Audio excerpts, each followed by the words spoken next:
I mean, I get paid for watching this garbage, but what's your excuse?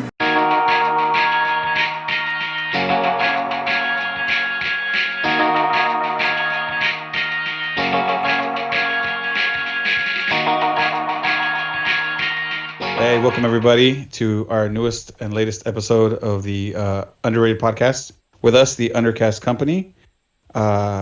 Before I intro this thing, I want to say what's up to all the hosts today. We've got Derick. Yo.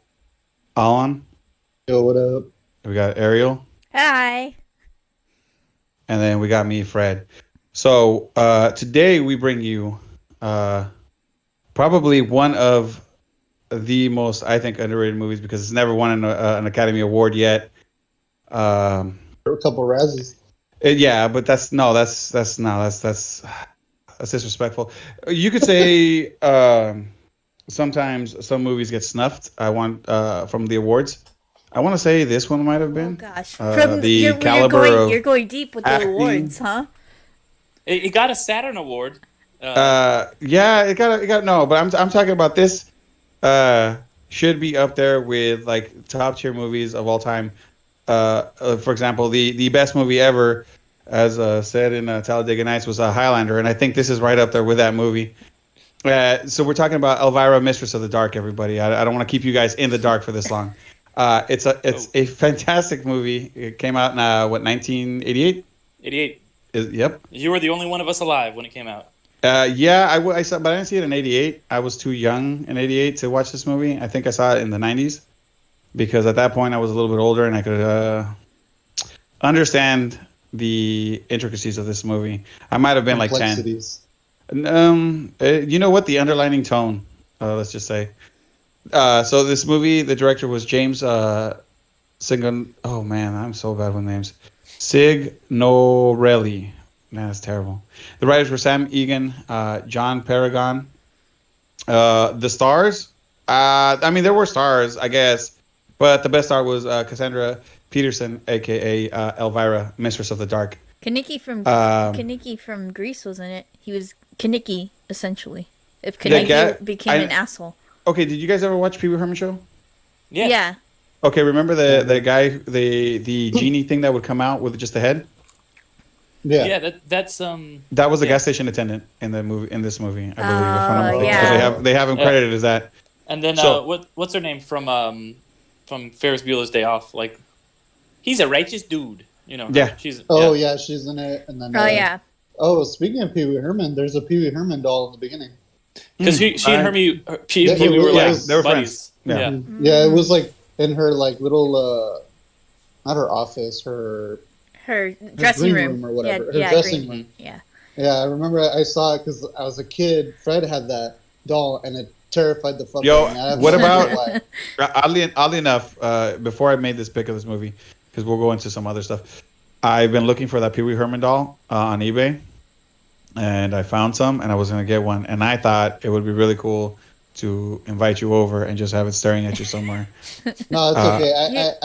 I've come to terms with it. I know. You think that? You think that? You think that? You gave away the prestige. I held it. I held it in my hand. I did. No, but I mean, it's probably gonna be a while. I mean, let's be real. This quarantine. He'll forget about it.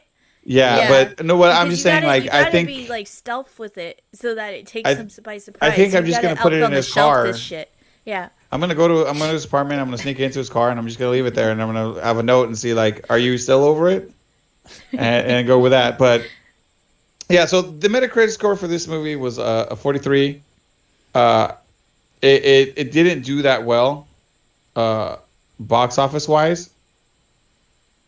Opening, the budget was $7 million. Is it? Wait, no, 7? Is that? Wow. No, what? No, I don't. I know it made $1 million. It made $1 million. Right? Yeah. Opening weekend. No, it says estimated budget. Estimated budget was like 7.5. Budget was 7.5 million Yeah. bucks, and it made 5.5. So there you go. That's what it was. Not Okay, good. I was reading Not back. good. Not good. Now, okay. I'm gonna be 100% honest. I picked this movie because I love Elvira. Mm-hmm. She's cool, and she's always been cool.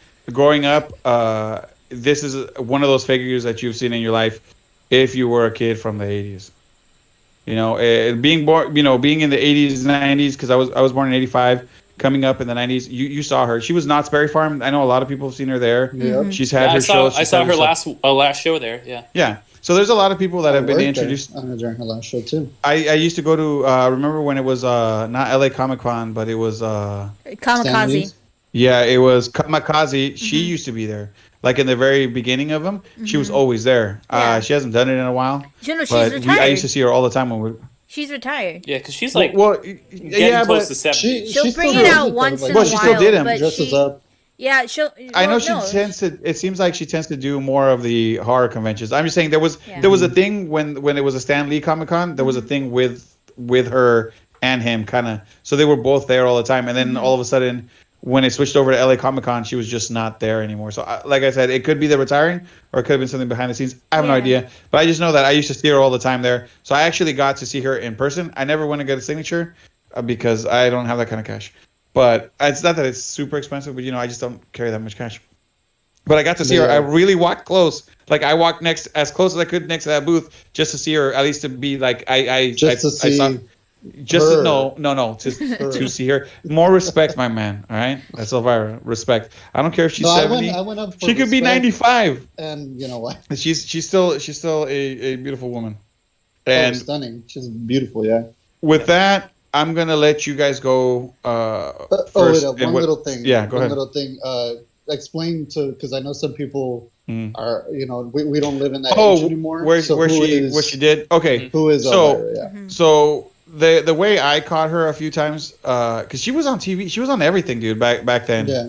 She was on a lot of stuff, but I guess think of Mystery Science Theater, but horror movies. I want to say they were horror movies, but they were really bad movies. It was like the Mystery late Science night, Fright Theater. Night, movies. Yeah, but it wasn't like Mystery Science because she wasn't like talking over the movie constantly. No. She would like, pop in. Yeah, it'd be like, oh, here's a commercial. She's like, can you believe that bat was over there? That's crazy. Yeah. And she was a pun about her boobs or something. And that's where she and it was always like that. And that's where she got the Mistress of the Dark because they were always. They were all supposed to be those horror movies, but they were always the really bad ones. And she always had little quips to say. She's pretty much just the host for the movie that was going to come out. And whenever the breaks, she would come out, kind of like what A&E does sometimes with their classic movies, and you'll have that host kind of come out, give a few things. Yeah. Well, instead hers were jokes, and it worked. It's like didn't Vincent Price do it? And then I know back then in the 90s, TNT had this thing called Monster Vision, and they had a guy called Joe Bob Briggs, which now, if anybody's interested in like seeing that kind of like horror host kind of thing, on Shudder you can watch The Last Drive-In with Joe Bob Briggs, and he does something similar. But his is more like he shows a variety of horror movies. He does put like really shitty ones, but it's kind of in the same vein as Elvira. If anybody wants like a modern, and they were, I believe there were people before Elvira too that did it. Yeah. She just happened to become a personality out of it. And I mean, that's essentially where she started. And then it just, like I said, it's been in many different things that you've seen her. There's Funko Pops for her. There's a whole clothing line. I think it's like Creepsville. I can't remember what they're called, but they've got a bunch of Elvira merch that they sell, which is awesome. I'll try to find the name so you can put it down there. Link them. But it's like Creepy Co. Who is? Creepy Company, like Creepy Co. Yeah, Creepy. I don't think so. It's like Creepsville, like something. Oh, okay. I'll look them. I'll look them up. I'll let you know. But they've done a lot of stuff with her. Just in case anybody wants anything of her stuff. But yeah, so she's really been at least for me being young and stuff like that. She's always been a name that's been out there. I don't know what you would have nowadays that would be considered her level, but nothing like because it's a personality. I mean, there hasn't really been many people like her. She acts because she has these movies. I know there's another one that she had recently came out. I can't really remember, a couple years ago. Another like Elvira movie, but it's one of those things that like she's a personality. Had movies, was on different things. I mean, what more can you say? But I want to know what you guys thought about this movie before I spill my heart of love on this thing. Can I start? So, go for it. Yeah, go for it. So, quoting the movie, at least it had a moral. But I did like the moral. And it's just, it is a very 80s movie. And it is, I mean, it gave me a laugh, which I guess that's what it's for. And that's why I kind of like enjoyed it. But there were moments where like, I don't know, like I'm not as prudish, but there was like moments like, oh my gosh, like especially with the picnic. Oh yeah. Let me just say, like there was an great act. There was an implying of an act of a woman making sure she got pleasured, and she sat on some dude's face. Okay, thank you. I wasn't going to mention it, but I mean that's pretty. I mean, in the day and age of WAP. If you guys have not heard it with Cardi B and Meg Thee Stallion, I don't think that's that bad of a thing to say. No, okay. She had women empowerment and she empowered herself. No, that's what I want to talk about. Is that's what the big takeaway of Elvira in general and of this movie is women empowerment and like you know she even though you know she's showing off her boobs, she like extrudes like classiness and in a way that I really wish like the WAP thing going on now would be, because it's like it's being you know you are looking quote unquote sexualized, but you are doing it with class and with, yes, I know my boobs are big, but they're, you know, this is how I like to dress, you know, kind of thing. And I feel like she is a really good, what was that? Like, really good role model for girls and women. Just because she's doesn't care what anybody thinks. You know, she plays by her own fiddle.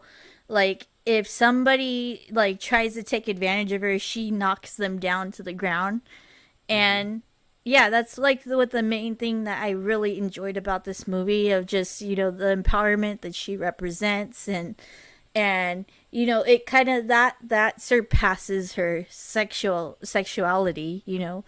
But overall, like, yeah, it's a funny movie, very 80s, very of its time, but it's, you know, you have to watch it for the, not just the nostalgia, but the, you know, it was a big part of horror history. You know, she put her own stake in this culture that, you know, is filled with, you know, the Halloweens, the more serious and scary things of like Halloween, Friday the 13th, you know, the Alfred Hitchcock, but you know, is alongside the creep shows and all that.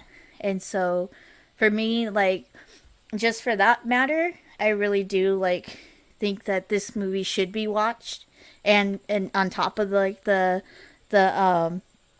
you know, the morals of the movie. But yeah, it is an 80s movie. I love 80s movies. Well, I have a soft spot for 80s movies. If it gets kind of too crazy, then I'm like, okay. but you know, you have to laugh at those kind of movies. And they did, like, this one doesn't take itself seriously, like, you know, like other 80s movies that were trying to like take themselves seriously. Yeah, if I can kind of jump on that, because I was, you know, I do feel like I agree with a lot of the things you're saying. And the whole thing about like her being like very sexual, and it's like an empowered sexuality. Mm-hmm. It's very much like she's like, I'm dressing like this because I want to. She's like, I'm making jokes about my boobs, and like, you know, if I want to like have these boys out here and like she wants to go get laid, she can. But also like, she's not gonna fucking suffer any fools. Like, she's like, yeah, I'm sexy and stuff like that, but I'm in control of this. Like, you don't get to like if some creep is gonna grab her boobs, she'll like punch him in the face or whatever. Mm-hmm. Like, she's like, just because. And then at the same time, she has sexual, like a innocence to it too. Like, she doesn't think that people, like with the boys like looking at her ass and stuff. She's like, kind of thing of this. Like, she doesn't notice kind of thing, because she doesn't. I don't know if I would say innocence. I just think she's just kind of like in charge of it. You know? Oh, okay. Yeah. Like she takes control of it, and if somebody else tries to take control or like do something that she is not comfortable with, people just think, oh well, because she like acts this way, that means I could just take it. And she's just like, no, nuh-uh. Like she's like, I'm in control. I'll make a move if I want to make a move, and like you can, like, you know, if it's consensual between us, that's cool. But like if you're just gonna be a creep, then that doesn't fly. And I think that's a really, really ahead of its time message for a movie that came out in 1988. And I was really surprised at how kind of like progressive this movie felt, and how just like almost modern it felt with a lot of that stuff with Elvira.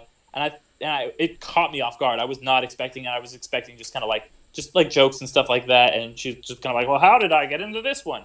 But I really enjoyed it for that. I also just really liked the movie a lot because it reminded me a lot of another movie you suggested, Fred, and I think you guys know what I'm talking about, Ernest Scared Stupid, which is, you know, a movie that I kind of enjoyed, but I think that this one was a lot better for me.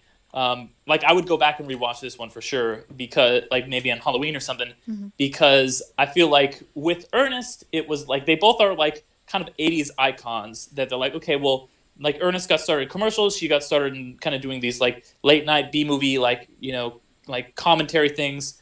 And they were like, okay, they kind of blew up and then they got their like own movies and stuff like that. Whereas like Ernest Scared Stupid, it's fine, but it doesn't feel like a natural progression for the character. Ernest was like, hey, Vern, let's go, you know, like selling cars and like talking about lawnmowers and stuff. It doesn't really feel like it lends itself naturally to like a spooky movie like this one does. Nothing against Ernest, but like this one, it's like, yeah, she would go and talk about like spooky B movies with like bad acting and like monster, like cheesy monsters and stuff like that, and ridiculous plots, and like she went and like that's exactly what this was. It fits exactly with everything that she'd been doing, and it really works as kind of like a cheesy 80s B movie, almost parody, but like a love letter at the same time. Like it's paying its respects while also like kind of being like wink wink, like when she just like looks directly at the camera and she's like, well, that's convenient. It's also really fucking funny. Like this is a really well written movie.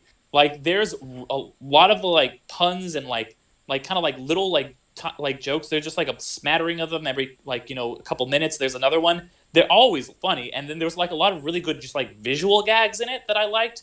It's just kind of like just across the board. I felt like this is a like great cult movie. Like it's the definition of a cult movie for me. Exactly. I mean, it got created because there was a cult following of Elvira, I would have to imagine. But yeah, no, and then like going to your like it defies like expectations and breaks stereotypes in a way is that she basically like I want to add that she basically falls for a straight like a what would be considered like a straight man, you know, like just like the kind of tonal and polar opposite. I would like to say that it was because he was very attractive and buff, and that's what she went after. Yeah, he's very attractive and buff, but he's very straight edge too. But I think that's what makes that's their I think their comedy angle in the sense of because she's so assertive with her sexuality and everything that to have another person just kind of go with it like easy, like, oh yeah, let's do this, wouldn't have the same kind of sense of humor to go throughout the whole movie as a guy who's like, oh, you know, she wanted to go for the kiss, he gets in his truck and takes off because he doesn't even realize it. It's things like that's where you get those little jokes. That I think that's if the guy was more do. If this guy was more assertive like her, it might have wound up like a one night stand kind of thing, because then there would be no real kind of way to keep this kind of joke flowing. Yeah, you gotta have one person kind of like playing it straight, one person being kind of over the top person, you know. Yeah. Yeah. Yeah. So what do you think?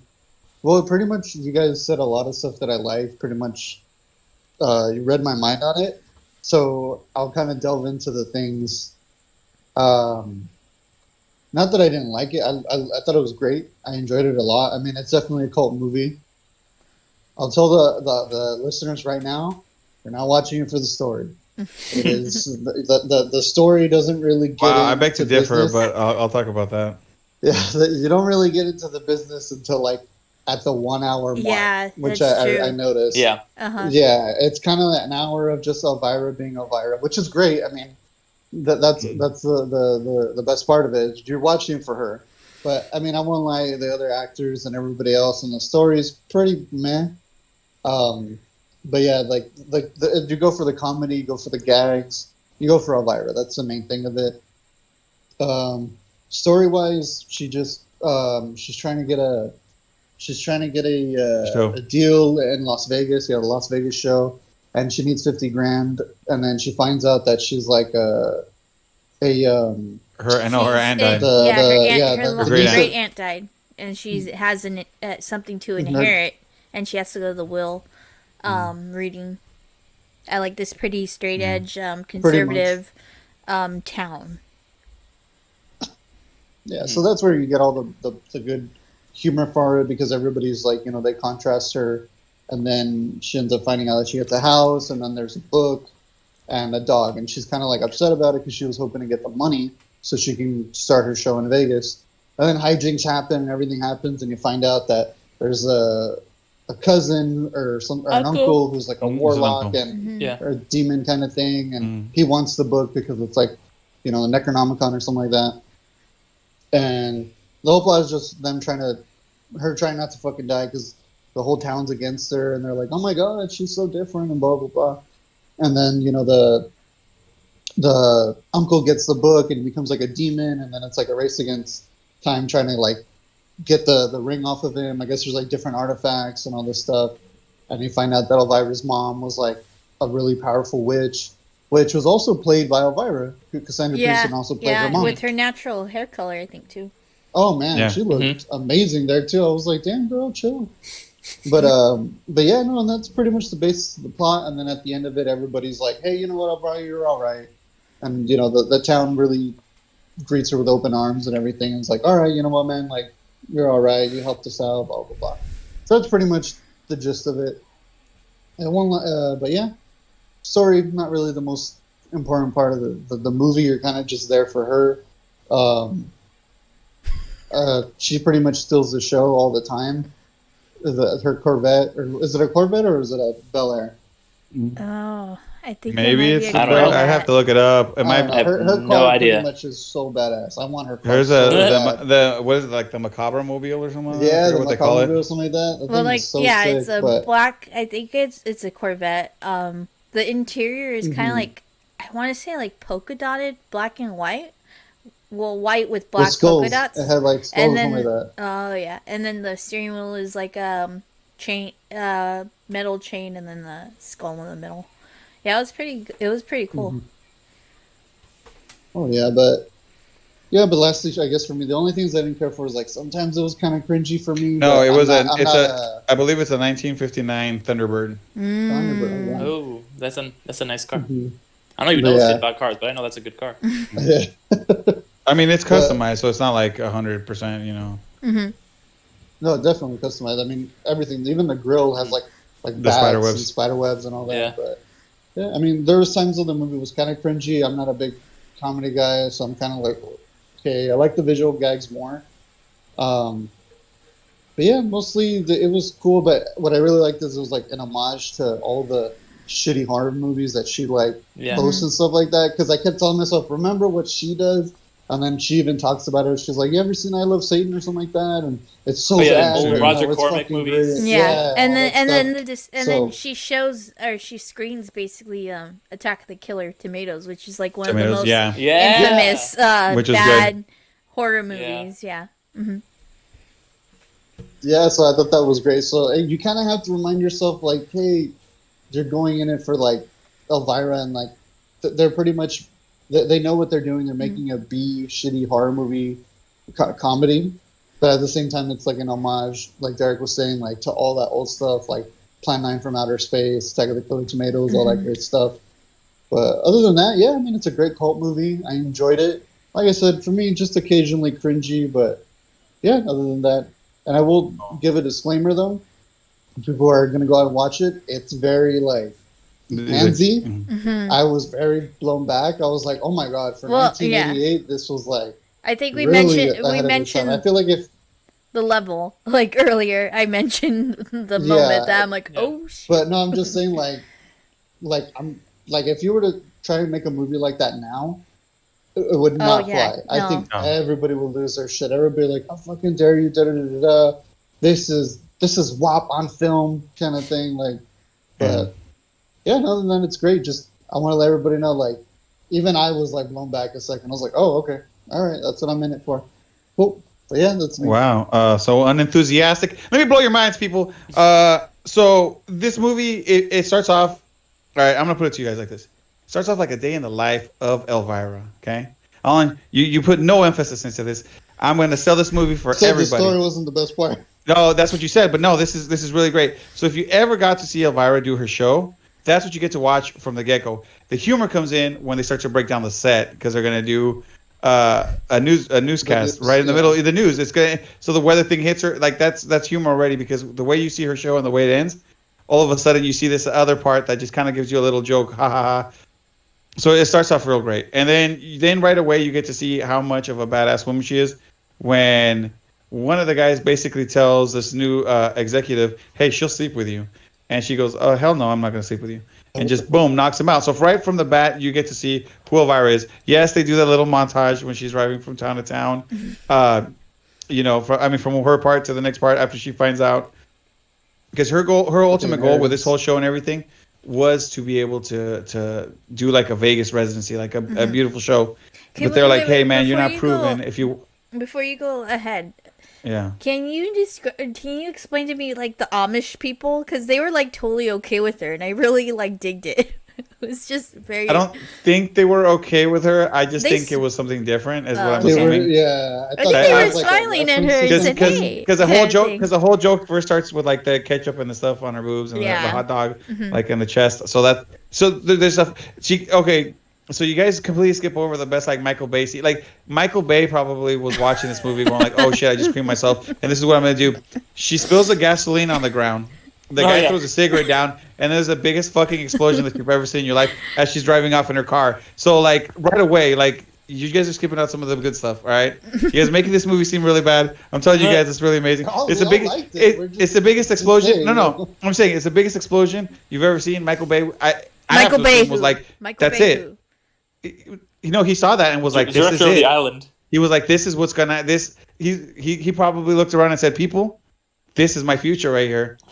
That's just the assumption I have because it was so powerful. And explosions.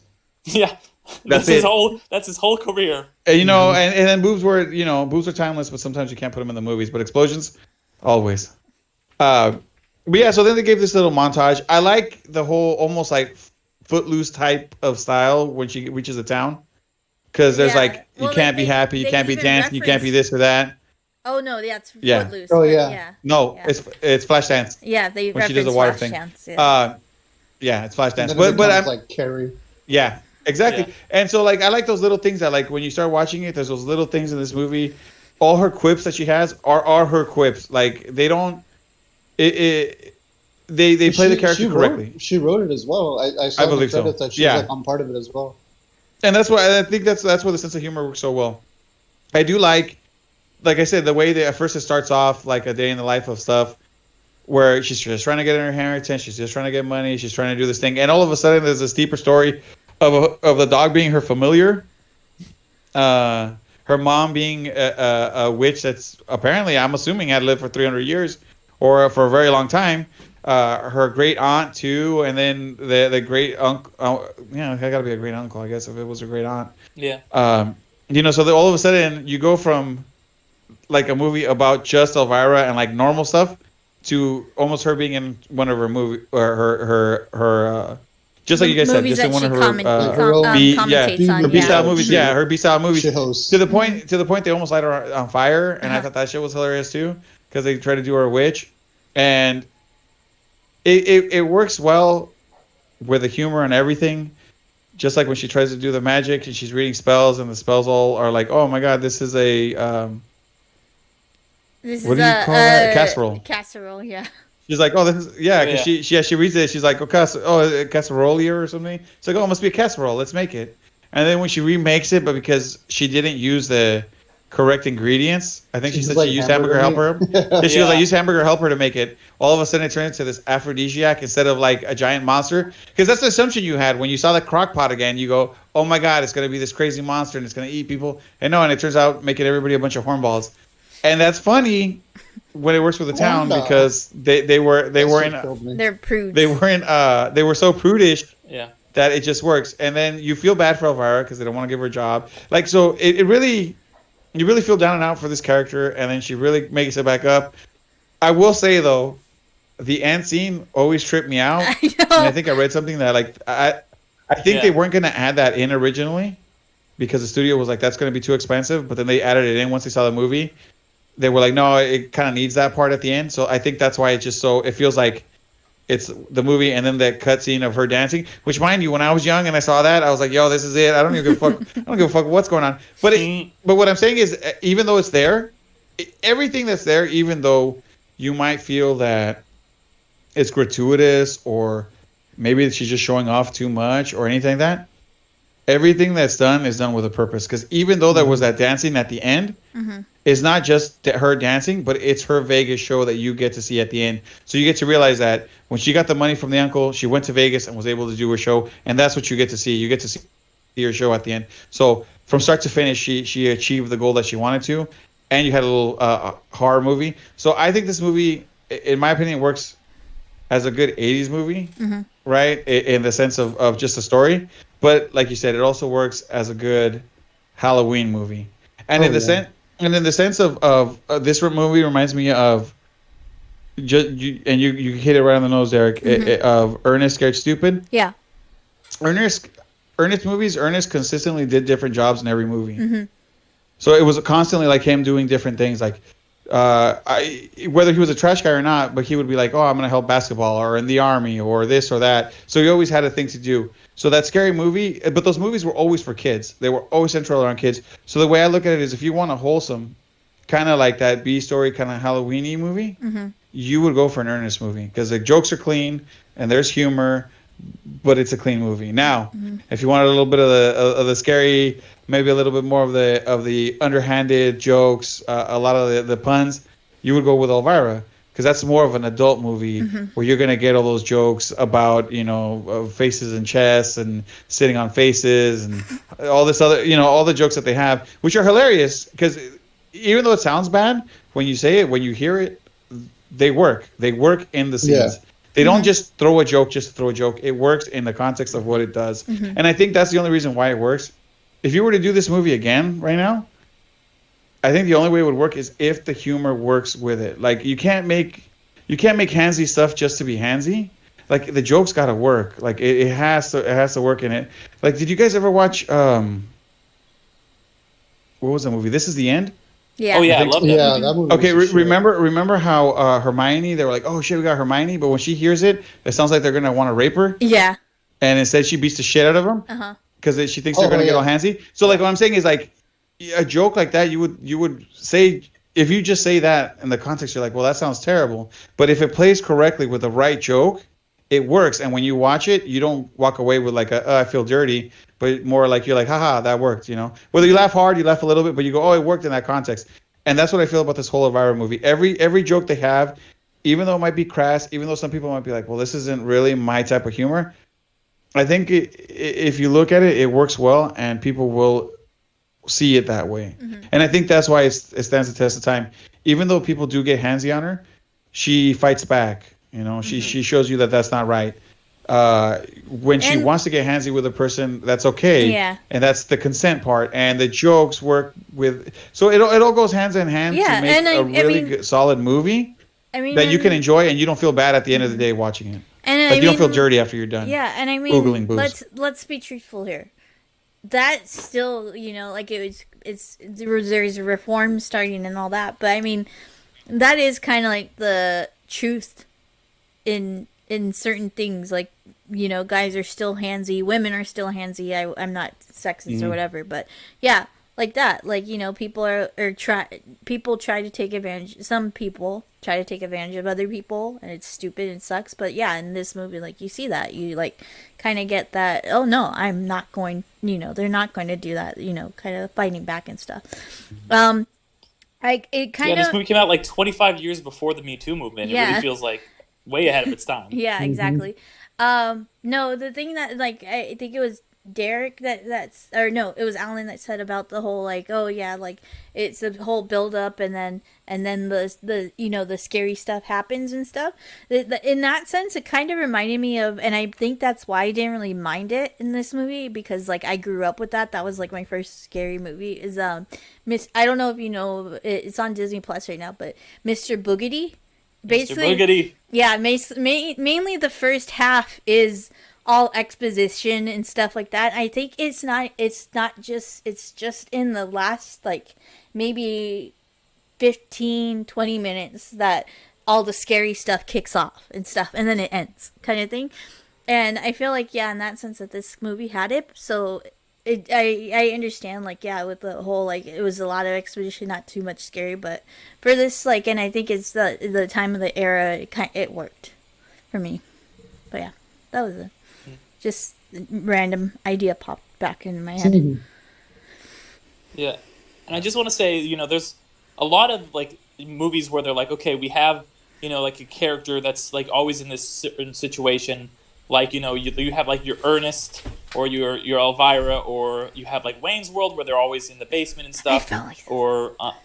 I felt like this was Wayne's World too. What? I felt kind of like that this was like Wayne's World movie too, because it's you take it. It's like kind of like what Fred was saying, kind of like what at the beginning that's what you get, like was what you normally saw in like an Elvira show, and like in Wayne's World, like when they open up with their show, that is what you see, and then you kind of like get pulled back out of the scene and then continue on kind of thing. It's like I kind of call them SNL movies, like Elvira, Ernest, Wayne's World, all those like SNL characters that end up getting like a theatrical film. Yeah, exactly. And then it always does that, and I'm not gonna lie, that's always really cool. I was always a big fan of that. Like I love the opening for Elvira. I always liked let's see, oh my god, what's that one? Superstar. It kind of had that. Oh my god, Superstar. Yeah, was so that good. movie was fun. Like all those. Night at the Roxbury. Yeah. Thank you. And I think it's a tough thing to pull off, but when I think it's done well, man. it works. Yeah, it works really well. And I think that this movie is a movie that does a good example of taking a character that's in a very specific situation and expanding on her world, like all those kind of SNL movies. And I like that they just went full, like, okay, like there's fucking like magic and shit, and she's like got this magical ring. Like they went full into it. The only other movie that is like I think does something similar, that's kind of like, oh, it's like these characters that we know from a very specific thing, is Bill and Ted, because those are just like, Bill and Ted were just like the guys who wrote it were just like, they were just like put on skits at bars like when they were in college for these two stoners, and they're like, oh, well, what are we gonna do if we make a movie about them? Let's just make them fucking time travel and meet the most important people in the world. And like if you're gonna do something like you're gonna make a movie about these two characters, it's really interesting if you're gonna like, or in this case one character, it's really interesting if you just take them and like take them to like the most fun, weird, interesting place you can. And this movie really did that in spades. It's like jumping the shark. It's that term of like jumping the shark, but in the right way. Like you do something insane, but it fits. It's done well. It's not like Superman 2 where he just throws the fucking S and you're like, what the hell was that? That was the best part of that movie, though. It was great. I just still go, what the fuck was that? You're like, what? He pulls out the saran wrap and then he throws it. It stopped me for like a second, but okay. I'm like, all right, you got it, Soups. Yep. Well, everybody, I think we hit this one out of the park. What's your guys' at the end? What do you guys recommend this movie or not? Oh yeah, I would recommend. I recommend. Yeah, definitely. If you are a fan of 80s, like that 80s movie of Killer Tomatoes and and especially plugging another episode of our podcast, The Void. If you're a fan of like The Void and like getting having the commentary of that kind of what commentary you make during that, this is definitely the kind of movie that you want to see. I gotta say, isn't Elvira on an episode of Scooby-Doo too? I think. Yeah, they did a crossover. No, I think she has her own movie. I think she has her own movie. That's what I thought. Yeah. I just want to throw that out there. I just want to put that out there. That she's done a lot of stuff, and I just gotta say, look, if I would say, if you're not an Elvira fan, you should watch this to become one. But I don't think there's anybody that's not an Elvira fan. That would be the wrong. If you're like a rockabilly like person who's like into horror and stuff, that always seems to be the kind of. I mean, I'm kind of like that too. I would like to say. Like I would like to say Vampira. no, but here's the thing. I like to think everybody's a fan. I don't know a person who's not a fan. And no, but I'm just I saying, just want to put this out there, like, Elvira, if you're out there and you happen to come across this podcast and you want to send me a signed picture, I'm your biggest fan. So, I mean, I'm just going to be real with that. I wouldn't say no. Email undercastcompany@gmail.com. I would really appreciate it. If you're listening, my phone number is. I can't do that one, but I would. A signed picture. I'll frame it back. I'll put it back there, and I'll take one of those things down, and you can be right there always. Yeah. But can I just say? Oh yeah, go ahead. Just one. This is like I didn't have a place to say this in the podcast. I just want to say it before we end. But you know what thing I used to watch all the time that was like a similar like. Okay, like now we're gonna talk a little bit and we'll go back to the movie. Mm-hmm. And if anybody else watched this, it was like the most 2000s version of that kind of thing, which was Dinner and a Movie. Did anyone watch that? Like fucking TBS with a pre-Legend of Korra Janet Varney hosting. Fucking incredible. Like I know this is the most random thing, but it was the same kind of thing where like they have jokes and stuff like that, but it was like a cooking show, and then they were like, all right, well back to fucking like Batman and Robin. Like I remember watching Batman and Robin. I know what you're talking about. I was never. I was always like, just play the movie. Why? I don't care about your fettuccine alfredo that you're making. I didn't even care about the cooking. I just thought it was the interesting host and it was cool. It was kind of like. I'll be honest though. Whenever I could catch Elvira on TV, because sometimes it would come out like super late at night, I would just watch it. Not even for the movie. I would just have it on just so I could see her come out every once in a while. So. With that, I gotta say this movie a special place in my heart, always. I can't show it to my kids yet, but I hope one day I can. Oh my gosh! But with that, explain. Well, eventually they'll know, and I won't have to explain it, and we can just enjoy it as a Halloween movie. I believe this should be on your list with Hocus Pocus. Ernest Scared This Stupid. one, Ernest Scared Stupid. Mr. Those Boogedy. Halloween Town movies. Yes, I was going to say Halloween Town. Yeah, those should be. I mean, obviously you're gonna have another list, but I'm just gonna tell you right now. You watch Hocus Pocus, you watch Elvira, you watch Ernest Scared Stupid, and you watch some of those Halloween Town movies, and then just expand your list. But watch those. Those are my recommendations on some of them wholesome, some of them even just a shit. But with that, I would like to say thank you to everybody that's going to listen to us because this was probably the best episode we've ever done. I would like to retire, but we got to keep going. Maybe we'll do the next Elvira movie. I don't know. I'll see about that. But with that, we have been the Undercast Company here with Ariel. Thanks for being amazing. Have a good bye. Whatever. Alan. Wherever time is on your. Hey guys, thanks a lot, guys. Have a good one.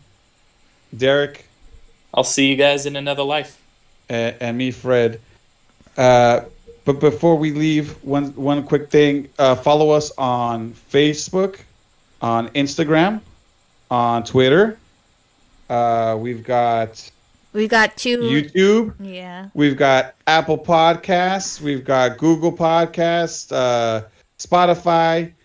Search us up under Underrated Podcasts on all of those. If you need to get a hold of us, what was our Gmail again, Ariel? It's undercastcompany@gmail.com.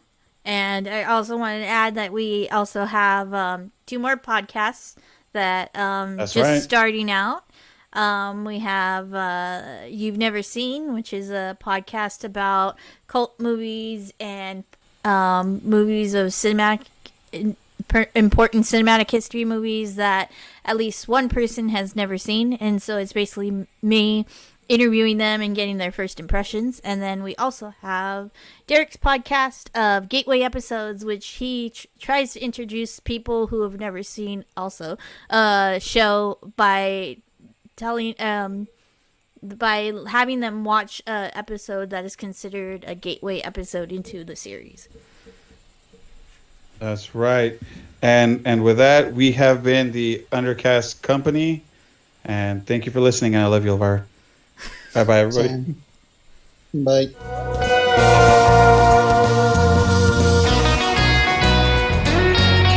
You guys ready? Get this fucking cat out of my room. Laith, you asshole, get out of here. No, Khaleesi. Oh my god.